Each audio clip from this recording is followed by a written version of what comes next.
Meet Me for Coffee this week is brought to you by Chatter 365, a brand new app that you can download on your iPhone or Android device. It features, it's a chatting app, and you can chat with your friends, and it has anti-trolling software, which means, I can't really swear at you or harass you. It blocks that immediately. And a good thing about this app, Kadrolsha, is that, you speak Polish. If you speak Polish, your family in Poland can speak in their language and text you in their language, and we can type Yes. English back to them, and it translates in between, which is absolutely amazing, especially Hmm. for those of us who have family. For me, I have family in Spain and Cyprus and whatever, all over the world, because whatever, Hmm. we're immigrants, and we Hmm. were part of a war, but um, so it's great. Like, I'm able to speak with them in English without going to Google Translate and Oh, yeah. miscommunicating. So you can check out that app at Chatter 365, and you can pick it up on wherever you get your apps for your phone. So I got the Queen of Paranormal on the show today, and her name is Kadrolsha Ona, and I said that right. See? Yes, you actually did. This is fantastic. We're getting Yes. along well. I can Oh just yeah. see it now. Oh, you know what? The main thing is to know the name off bat, and you got a bit of a Polish Russian influence in your name, and Ona Yeah. is Anastasia or Anastasia, and Yes. so the Queen of the Paranormal. That's a pretty cool Hmm. name. How'd you coin that name? I didn't coin it. I was being interviewed years ago, 2007, and a gentleman called into the radio show, and he said, "I.W. the Queen of the Paranormal," and it stuck. And so I trademarked it. And I'll tell you, it was the best move I ever made, was to be able to get that trademark, because so many opportunities came from there, whether it was comic books or writing books or movies or whatever, because my strong suit with the paranormal is positivity, the energy of positivity. And Lord knows we need that right now more than anything Absolutely. in today's world. So, and yeah, that's paranormal, because a lot of people are not positive. Oh, I totally agree with you, and the one thing about the paranormal thing, uh, we talk about being a medium and a psychic. So what's on the other side? Is there an afterlife? Let's set this all out right now. Well, it's really something, I guess, to each their own. I believe that there's an afterlife. My son passed away 6 years ago, and I feel he communicates to me through dreams. I ask him to help me with things. The other day, I live in the city, and for some reason, people really are rude, and they're doing fireworks and all this stuff. And my poor dog, which you may hear if a firework goes off, he's in the other room and being watched. And so I just said to my son that passed away, I said, Bobby, please, please do something with your energy and interfere, with the fireworks and the dog Otis, my dog Otis, and let's see if we can calm him down. And it was funny because, like, within an instant, Otis decided he didn't want to bark anymore or scratch me. And he went to sleep. And I'm like, wow. And there's so many different incidents like that where if I need advice, I can literally hear him. And it's amazing. Same thing with my grandmother. If I have, and I'm sure things like this have happened to you with a relative that has passed away. You need some advice, and so you just pray to them, like, what would they do? What would they say? Give me some advice. And I do believe there's something to it. And I've seen so many things that don't really have anything to do with being based in science. So what else could they be? I mean, it would have to be paranormal. I do believe that 98% of all paranormal and psychics can go to hell in a handbag. I think it's the 2% that we actually look for that is called real paranormal. There's absolutely something more going on, because everything does not make any sense. I've been thinking Right. about this lately. It's like, our bodies are perfectly engineered. The hieroglyphs from Egypt have, you know, uh, an afterlife kind of depicted in it, and they Hmm. wrap their mummies and put them in sarcophaguses and sarcophagus or how do you say the plural? But anyway, um, you know what I mean. Yes, I know what you mean. Yeah, for an afterlife, and the afterlife or the heaven or when you pass on, there's got to be a higher meaning to this because there's got to there has to be a purpose. That's what I think. You're Well, here, that you have your energy. Where does your energy go? Where does your soul go? Do you just go to the ground and then that's it, or do you move on? So, is there reincarnation, or you go to a different dimension after this, or are you still here? well, I do deal with science as well, and science has proven that we are all made out of energy. Everybody, everything, here, my desk, the cell phone, we're all made of energy. And when our bodies leave, our energy remains. Now, how do you get in touch with that energy? That's what I like to teach people, and I teach them so they can go on to teach other people about how to detect the energy and feel it. And that's what most important is. I mean, a lot of psychic mediums, some of them are real good. Most of them are not. I think they play on your heartstrings. They say things that are leading questions. Hey, I used to be a cop. I was a detective. I was Unit 1 on the gang task force. I'm a real tough woman. And I think detectives make better psychics than anybody because of the way they question and the way they look and the things that they look for to question. Like if they ask you something, they're looking to see if you clench your jaw, your eyes go up, this, that, the other thing. You know, they may want to reach over and see, you know, shake your hand. I mean, can they feel your pulse going up your wrist? I mean, there's so many different techniques that a detective can use to see what would be the next leading question. And psychics do this all the time. The bad ones do. The good ones know right off the bat. But, you know, you can feel the energy. I like to have people feel the energy and learn from me instead of me constantly talking at them and telling them what their dead relatives are saying. I want them to feel it for themselves. So that's what makes me a little bit different from everybody else. I fully agree. I mean, I went to a psychic fair once, and I went with a friend, and the psychic told me the exact same thing that he told my friend. Oh, I, that's funny because from time to time, I'll go to a psychic fair. I'll bring my kids with me, and I'll bring some friends. And because it's work related, you know, I do pay for it for everybody, and we will go in and out of one psychic's booth, you know, randomly, and not let the person know that we're related or friends or whatever. And lo and behold, you get the same reading. And so, yeah, that has happened a lot, a lot. Let's talk about the most freaky experience you've had. You do ghost hunting as well, right? Yeah, I like it. I really do. I started out with my oldest son, the one that passed away. He had Tourette syndrome, and he was riveted by this show called Ghost Stories of New England, which was on regional television here in New England, about 6 states. And so I went to the producer. I asked, can we do some filming? My son has Tourette's, and this is something that kind of keeps his attention span. And so that's how we started doing, you know, the ghost stories and things like that. And it's just phenomenal. And I forgot the question you asked me. I gotta, it's been a long day, honey. It's all good. Yeah. What was the most freaky experience you've Okay. ever encountered? The freaky experience I ever encountered. I'm going to have to say going through the Hoosac Tunnel, and that's in Florida, Massachusetts, and North Adams, Massachusetts. It's the one, the west portal is in North Adams, and the east portal is in Florida, Massachusetts. And I mean, it's a 5-mile granite tunnel straight through a mountain, which borders the Hoosac River. And then you've got the Hoosac Mountain Range.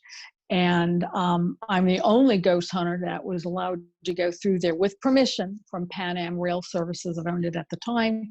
And so I went through. Zach Baggins was not granted permission. Ghost hunters not granted permission.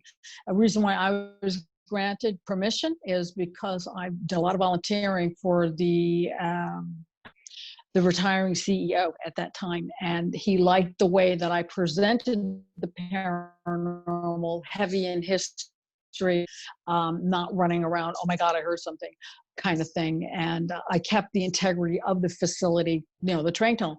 So I went through there, and the trains were not scheduled to go through. This was a coordinated effort. And so we're in there, and all of a sudden, like, I just got this creepy feeling. I think there's a train coming. And so we got up along the side, and every 300 feet, we had to run. There were three of us, a cameraman, my son, and my other son, younger. And we ran and climbed into like a little cubby into the side of the wall. It was about a foot up off the ground, and it was only about a foot deep. And we just jumped in there, all three of us. And I stuck my hand across and grabbed my older son's hand to keep my young son in there. And this train came out of absolutely nowhere, just nowhere. And at that point, we just started running. That was extremely unnerving. And there was another point in there where we trained for this 5 mile, one way. So we trained walking, how long it would take. We had safety things, we brought water, food, Band-Aids, you name it. And we figured on the outset how long it would take us to go through the tunnel. And so when we got out of the tunnel on the west portal, it was very weird because like we came out over 2.5 hours over the point that it would have taken us. And it was like we lost time somehow. And we're all talking, literally saying the same thing at the same time. And we didn't feel time, went away, but it was just very scary. That was really unnerving because we couldn't figure it out. But UFO specialists, experts, that they would say that was something of almost like an alien abduction. And I'm like, I didn't think we were abducted, but hey, who knows? But it was just really unnerving that you could train for something and give yourself an allowance of time in case something happened. And we were constantly on the move, and we ended up losing 2.5 hours of time. So that's one I can't figure out. And that's extremely unnerving. So I would have to say that would be the one. It sticks out like a sore thumb. Yes, it does. When did you discover your skill with like the what's it called, the intuition to connect with people on either side?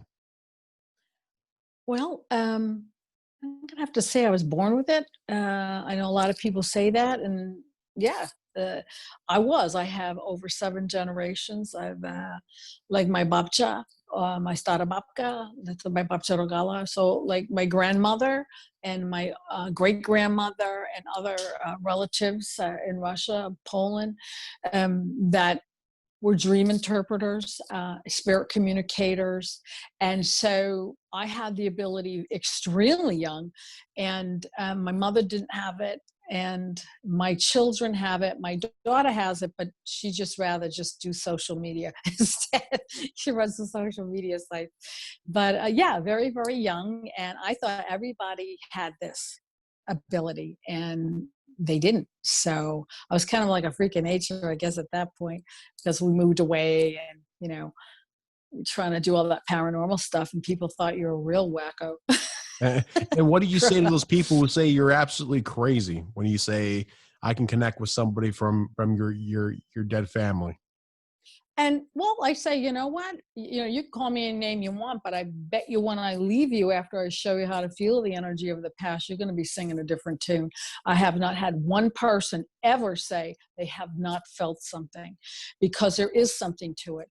And what I like to use is dowsing rods, because dowsing rods have been around for thousands of years, to detect water, minerals, gold, and also energy, the energy from them. So I use them to detect the energy of the past.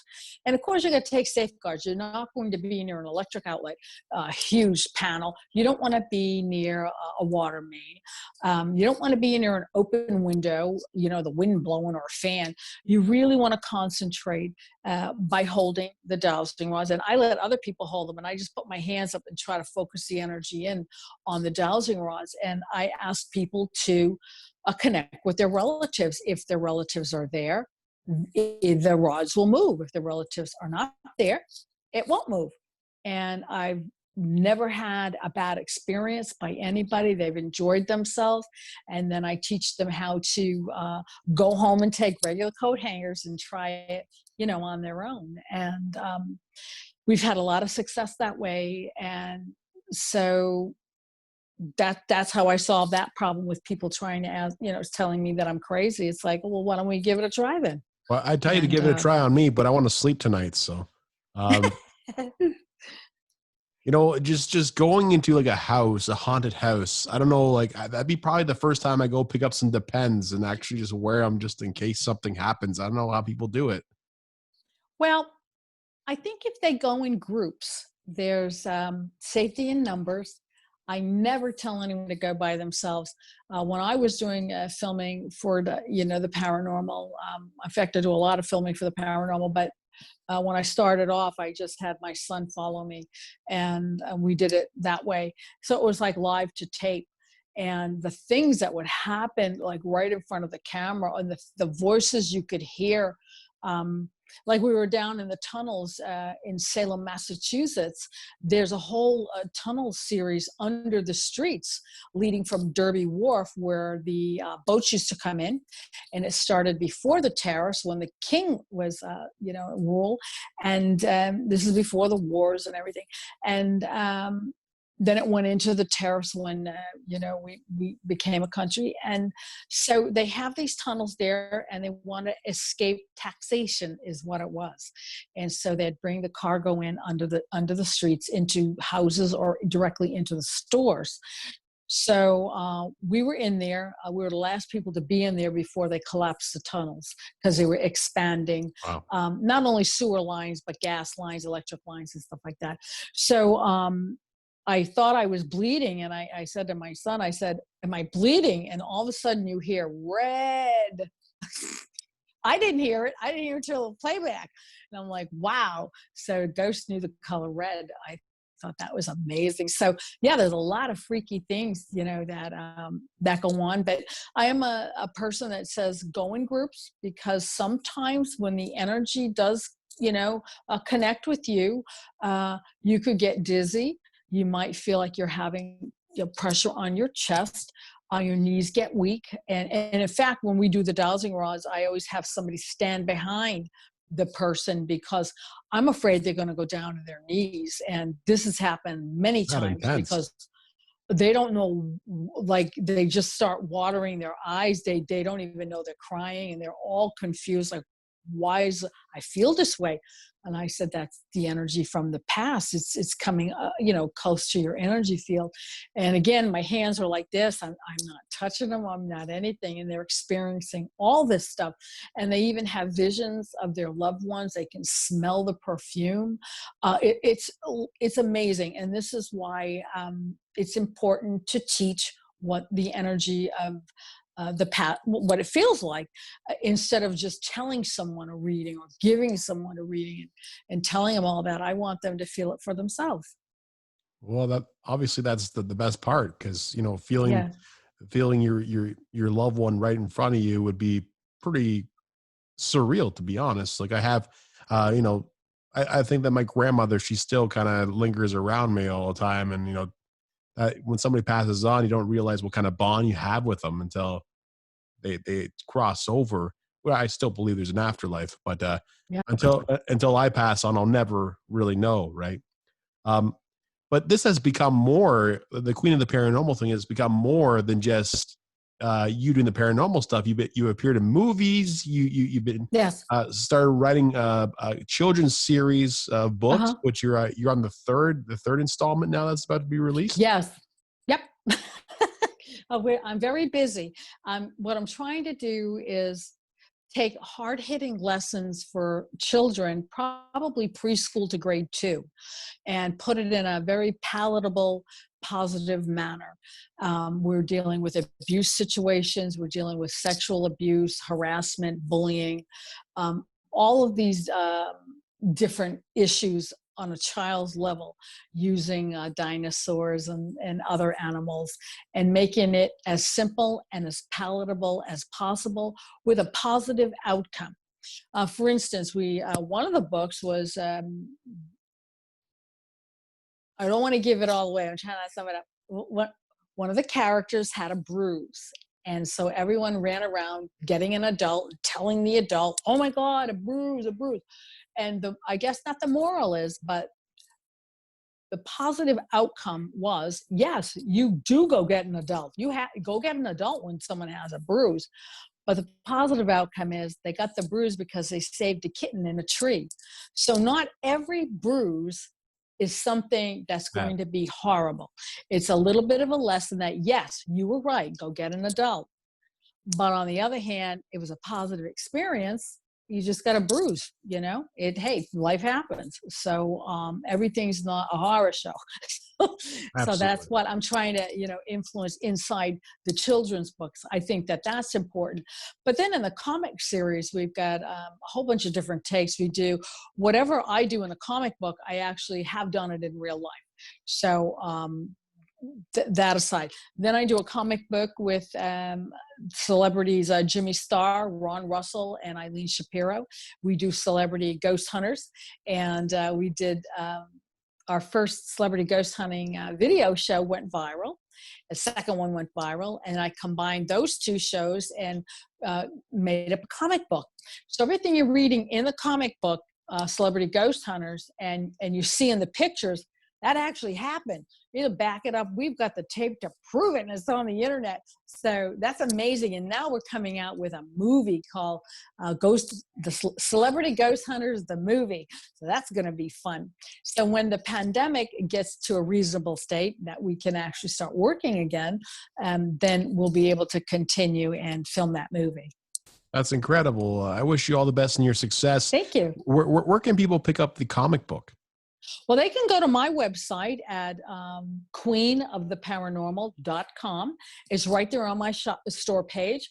Or if you want to go to Jimmy Starr, Ron Russell, or Elaine Shapiro, they're right there on Facebook. They're on all social media. You can go to my website as well and look them up there if you want to purchase it from them. So, And if people want to get in contact with you directly for maybe like a reading or something like that, they can just go to your website? They go to the website. I have books for sale. I have DVDs. I have Voices of the Dead, Volume 1 and Volume 2. And just a whole bunch of fun stuff. A lot of things. You'll see a lot of things, especially different news projects that we're doing. I'm actually the face of airport TV streaming services. And so I do a lot of PSAs for the airports.